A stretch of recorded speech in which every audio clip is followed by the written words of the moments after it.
Well, the good thing the Ducks beat the Rangers the other night. Otherwise, they'd have a record right now, right? It could always be worse, right, guys? Right? I guess. Ducks lose a tough one at the Ponda. I don't know why the Ducks still have these Black Friday games, but we're going to talk about it.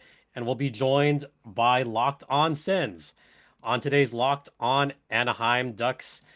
Let's hit it. You're Locked On Ducks, your daily podcast on the Anaheim Ducks, part of the Locked On Podcast Network, your team every day.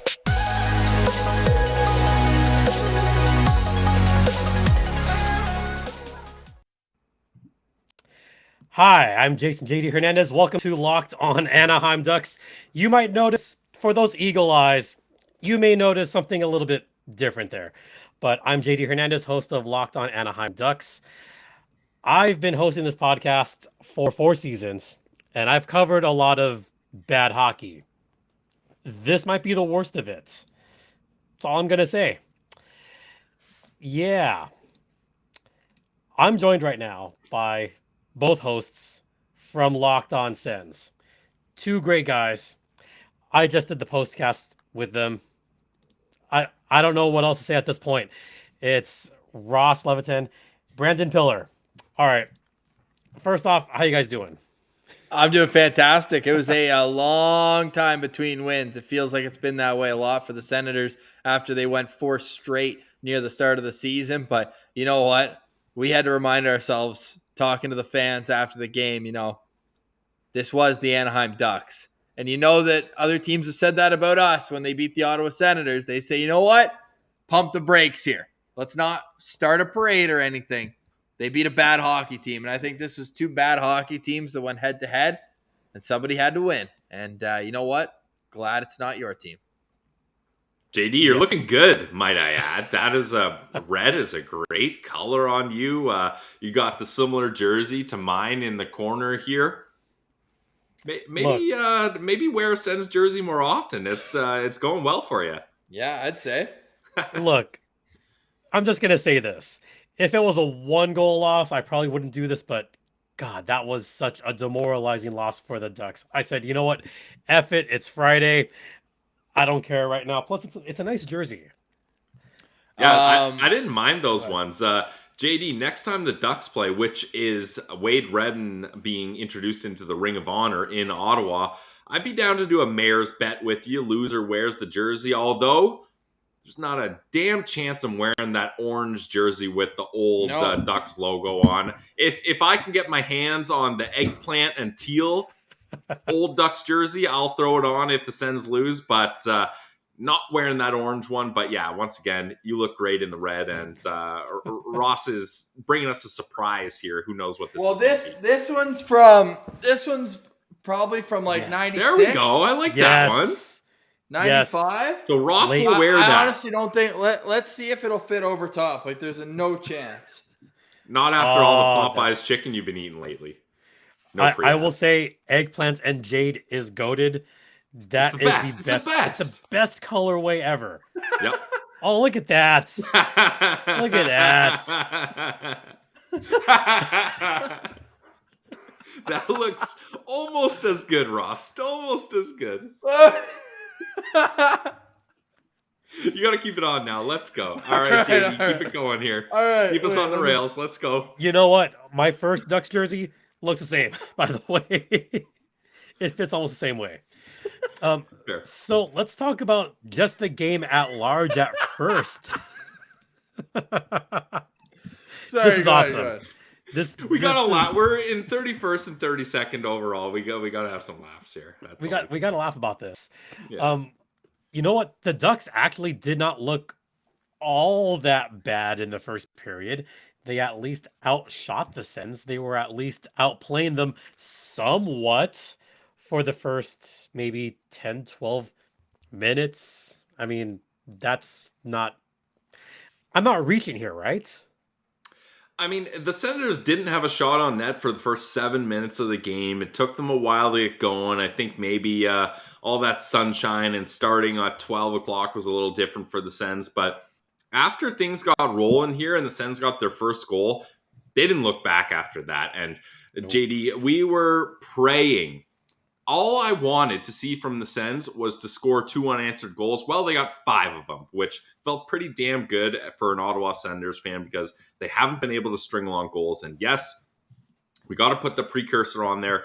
Unfortunately, I'm not dunking on the Ducks too much here, but they are last in the league, so you can't hang your hat too proudly when you put a 5 spot on them. But it was nice to see the Ottawa Senators were able to dominate in that fashion. And the Ducks special teams, like, it is wild that the power play and the penalty kill are both collapsing together so terribly. And that was on the forefront of this game, is the special teams battle, JD? The special teams has been a big issue for the Ducks, and broken record JD has said the Ducks allowed a power play goal. The Ducks allowed a power play goal. The Ducks allowed a power play goal. I've been saying it maybe almost every game this season where they have allowed at least one power play goal, and to allow 3 of them on this game, that's about right. Look, I'm not going to lie. Without Jamie Drysdale and John Klingberg, the defense is lacking. And with certain guys not being on the PK who should be on the PK, yeah, maybe some coaching changes need to be done pretty soon after this game, especially. Yeah, that's a different topic, but just for this particular game, yeah, the PK just looked bad. It looked bad all throughout. Kulikov did not look good, and there was a lot of guys that did not look good on the PK for the Ducks. I mean, Silverberg still kind of maybe battling that injury. Yeah. Lundestrom just did not look good. And why do we have Shattenkirk still on the penalty kill right now? Maybe because Drysdale's out and because Klingberg's out. It's bad. Yeah, not a lot of options, unfortunately, at that point. Yeah, but I want to talk about the Sens really quick because I want to talk about Brady Tkachuk a little bit on this game. He was on one from pretty much the get-go. So I'll talk about Brady Tkachuk for a little bit. I mean, this guy brings it every night. There's not a night that the Sens play where he's an issue. Like, there's been a lot of issues this year and over the last number of years. It's still crazy to me that some people have this perception of him that he's just this goon that can't skate, can't do anything. For my money, he's the best power forward in the National Hockey League. He's big. Nobody wants to fight him. Like, Ryan Strome, obviously different weight class, different anything. That's just standing up for your teammate and a rookie at that. Like, that's our Jamie Drysdale, right? They went 1 pick apart in the draft. Ottawa takes Jake Sanderson at 5. Then Drysdale goes 6. Unfortunate we didn't have that storyline today with Drysdale being out with a long-term injury. But, yeah, there's no doubt. You could see on Ryan Strome's face. He's like, oh, yeah, I guess I kind of have to go. If I'm gonna take a rookie down in the numbers, we got to do this. But Brady hasn't lost a fight since his rookie year. And even when he was a rookie, he was still beating up captains. Like, he gave Shea Weber a good go when he was 20 years old. Like, this kid, he's really built just like his dad was. Like, Matthew's got a little more of the flash, a little more of the dazzle. He goes between the legs all the time. You know, he's got probably a bit more skill off the rush, but there's not a player in tight quarters, front of the net battles that I would want on my team more than Brady Tkachuk. He is, he's the perfect captain, in my opinion. The way he handles himself off the ice, like, everything about him just screams franchise player. And I just can't wait until the day we get to see that guy play in the playoffs, because to think that there's another gear of competitiveness and intensity into his game, it's hard for me to believe, but the playoffs ramps everyone up that much more. So it's going to be an exciting day if and when that gets to come true in Ottawa. Yeah, we're up against it. So if you guys want to stick around for short bits, I got to talk about our friends at Bet Online first. Bet Online is the one place that has you covered and the one place that we trust. Bet Online has you covered this season with more props, odds, and lines than ever before, as we try to bet on if Ross can get that off without tearing the jersey. Bet Online doesn't have odds on if Ross can get that off effectively, but there are lines on the NBA, NHL, baseball's dead to us, football, and if you live in a state other than California, then you can check out Bet Online, which also has MMA, boxing, etc. And you guys like Bet Online too, don't you? Oh yeah, we love Bet Online, JD, especially the Korea jersey is looking good, especially when the Ottawa Senators win. I cashed in a couple shekels on Bet Online today, so you love to see it. Yep. By the way, Bet Online is the official online sportsbook of the Locked On Podcast Network. And please gamble responsibly. And by gambling responsibly, maybe don't put any money on the Ducks right now. Just don't do it. And don't bet on the Coyotes. I got to be honest. After the Ducks beat the Rangers, I said, watch them lose. It's a Black Friday matinee. Probably going to lose. I was right. I hated being right on that one. So I want to continue their Brady Tkachuk talk because I was waiting for him to get an assist in the third period because I was totally expecting him to get a Gordie Howe hat trick, weren't you?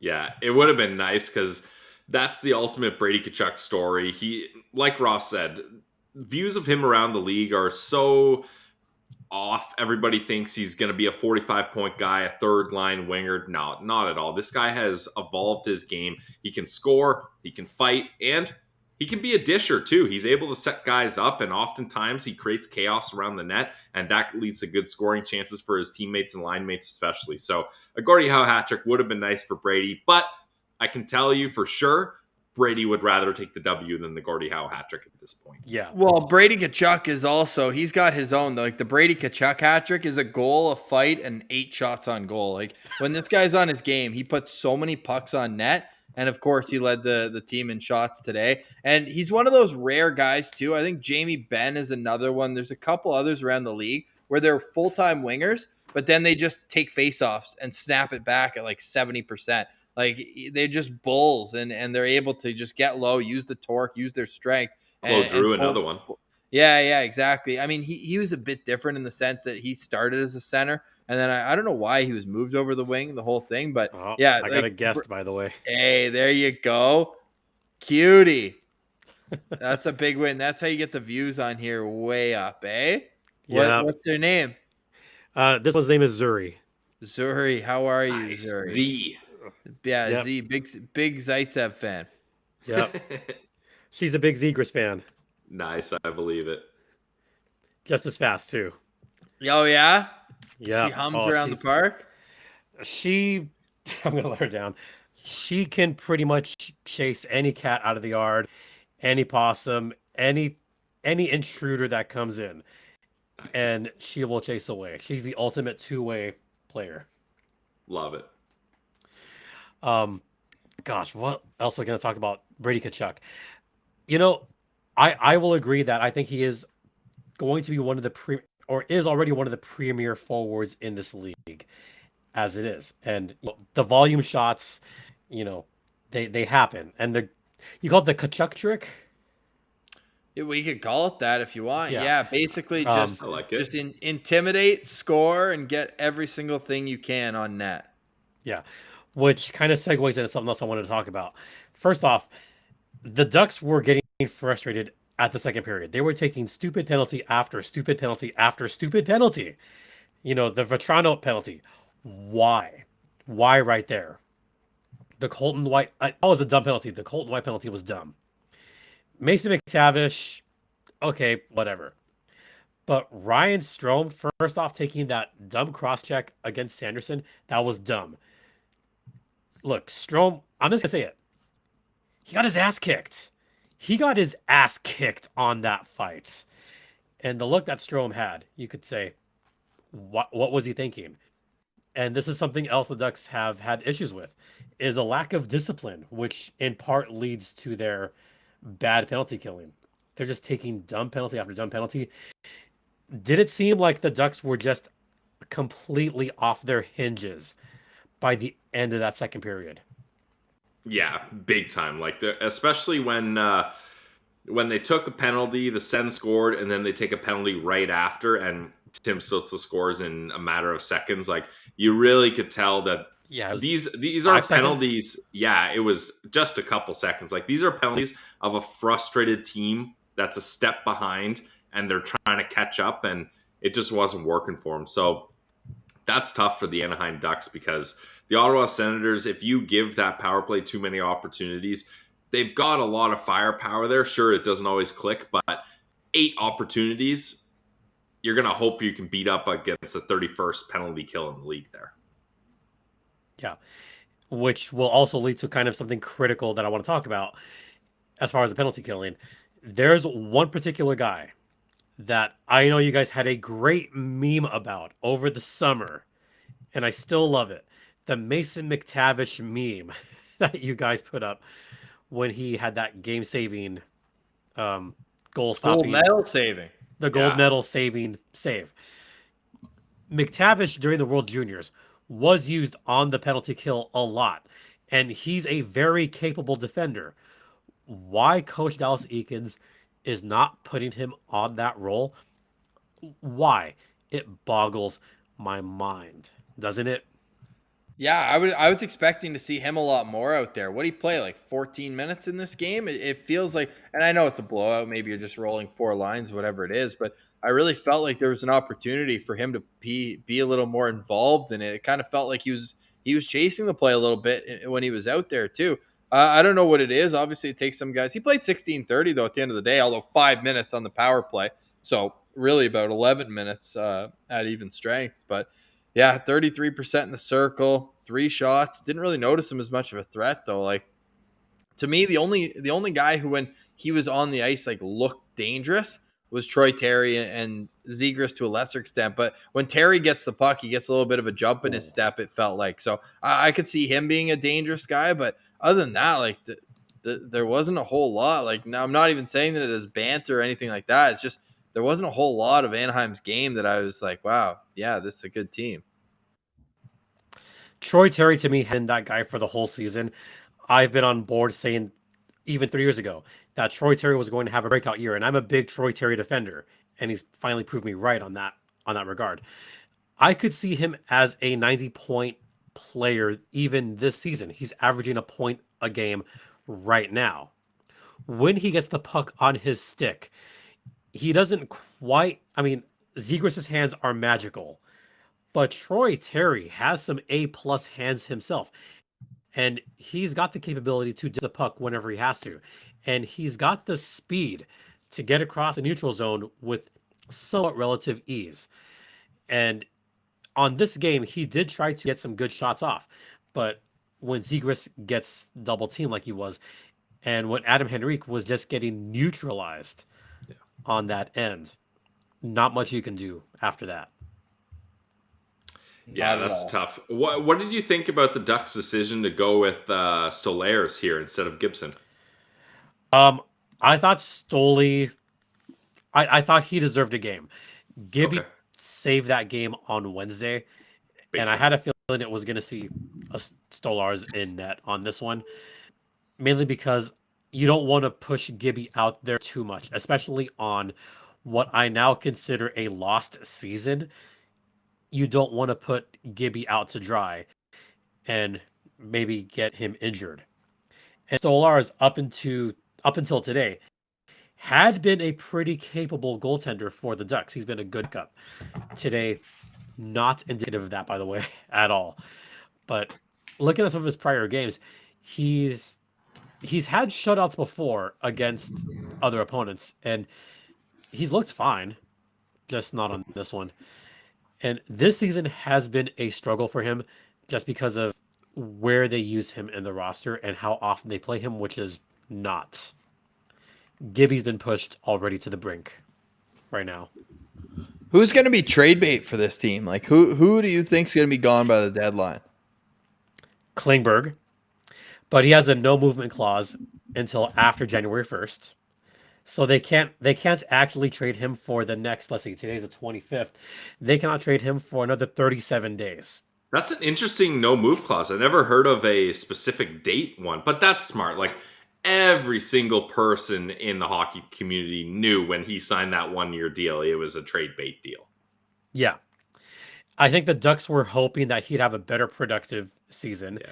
And they were also hoping that they'd be somewhere better in the standings. Remember preseason, I mean, I had the Ducks not in a playoff spot, but I had them doing a little bit better. And some experts said, oh, Anaheim should take a step up this year. Nope, they've taken like 4 steps back. You can't get much worse. You can't get worse. How could it get worse? How? I mean, they lose 10-1 to the Coyotes. That's how it can get worse. I mean, I'm really trying to think at this point. Like, if they lose 7-1 to the Kraken coming up, if they lose all 4 of their upcoming road games, that's how it could possibly get worse. I could see the Ducks getting demolished in Ottawa. I think it's 3 weeks from now.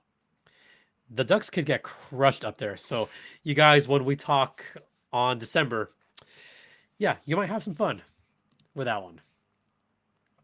I'm looking forward to that one. Yeah, that's Wade Redden is being honored, going into the Ring of Honor for the Ottawa Senators. So part of me thinks that was a strategic, planned night. The Ducks are in town. Let's honor some alumni tonight. And then their other honored game is against Chicago. Yeah, the Chris Neil retirement. February. Yeah, so that's no coincidence there. They're handpicking opponents. I love it. Yeah, no coincidences there. Okay, now the big topic that I want to get to, which everyone online is talking about, Dallas Eakins. Dallas Eakins not using all his players properly. You had mentioned you thought you'd see more of McTavish, and we didn't. You thought we'd see more of McTavish on the penalty kill especially. And we haven't.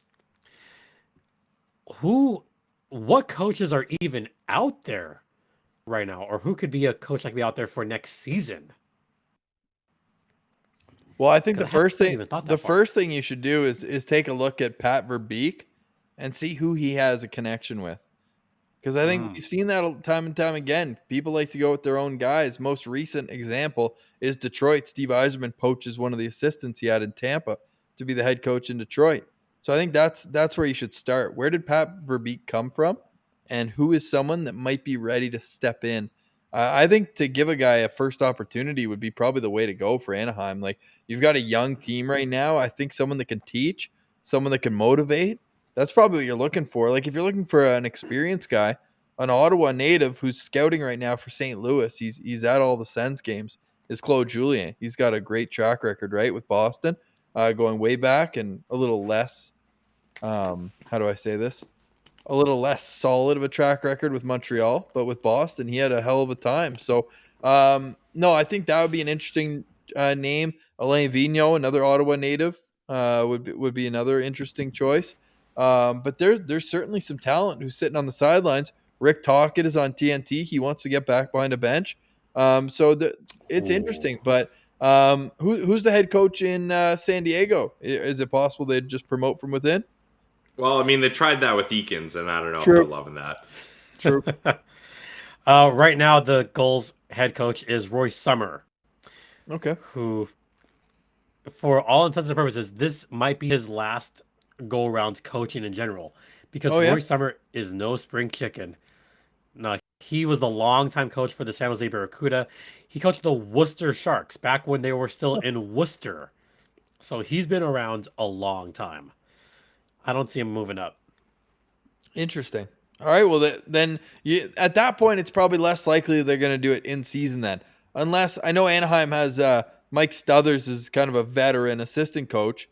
He could be a guy that kind of gets the interim tag. But at that point, Pilsy and I were talking about that because there's been a lot of discourse around Ottawa about their coaching staff right now. And it's like, it's just such a punt on the season if you name a guy an interim and then figure it out in the offseason. Like, Ottawa did that with Mark Crawford, and it makes no sense. Just ride it out. I know at some point you probably feel like you have to do something, but I think the play is just ride it out. Do it in the summer. You get more options, and then all the teams that fire their coaches at the end of the year, all of a sudden they become available too. So, I think if you're Anaheim, you've already lasted 4 seasons with this guy, Dallas Eakins. What's another couple months? They're not. What's the difference whether they finish 32nd or 31st? Like, I think you just regroup in the summer, especially with a new GM. Like, that would be how I'd play it out. I mean, I even said before the season began that we need to test our patience this season. Like, my number one word, have patience. And maybe my optimism was thinking the Ducks would be a little bit better this season where it would be easier to take in that patience.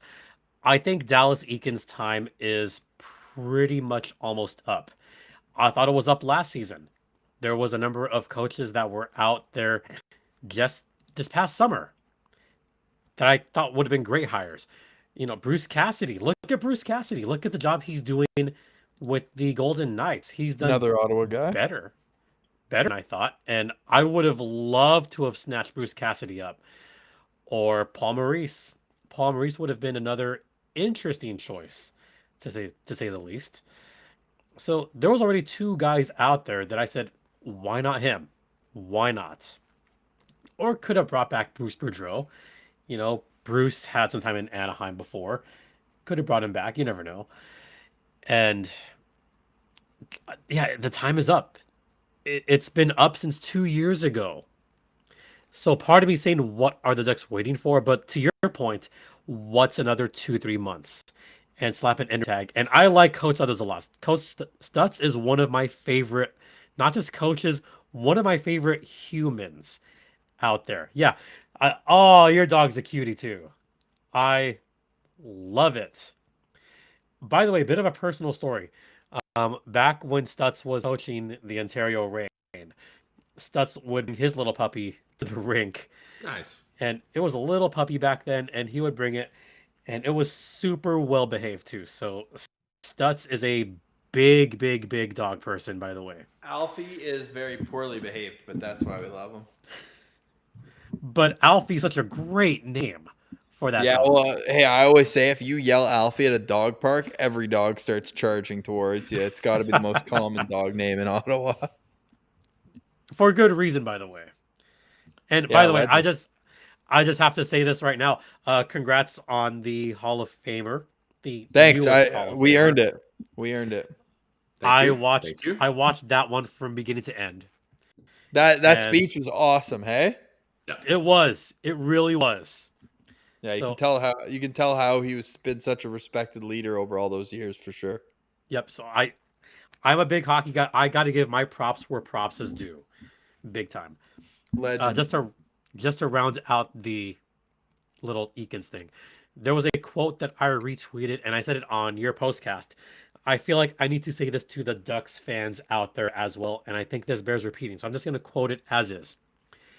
A coaching change is not about squeezing out a playoff spot. It's about finding out what you have in this roster before making larger changes and establishing better on-ice habits for when this team eventually competes again.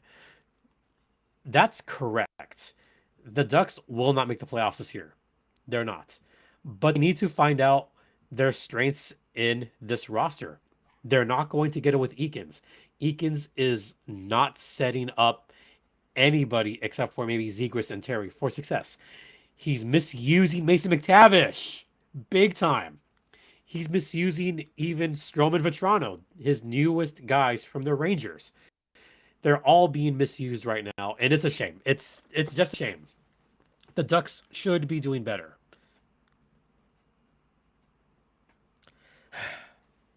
Yeah. Sorry, JD. I'm sorry. We can commiserate though. Like we understand. Yeah, we get it.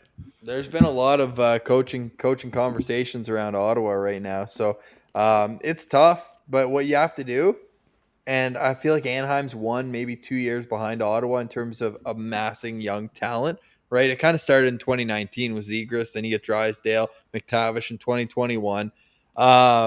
You just have to focus on the individual players and how they're getting better. But then, of course, it makes it frustrating because under Guy Boucher, Brady Tkachuk was playing like second-line minutes even still. So that's kind of where they're at, I feel, where it took Zegras a long time to earn that 1C or 1 first-line pedigree.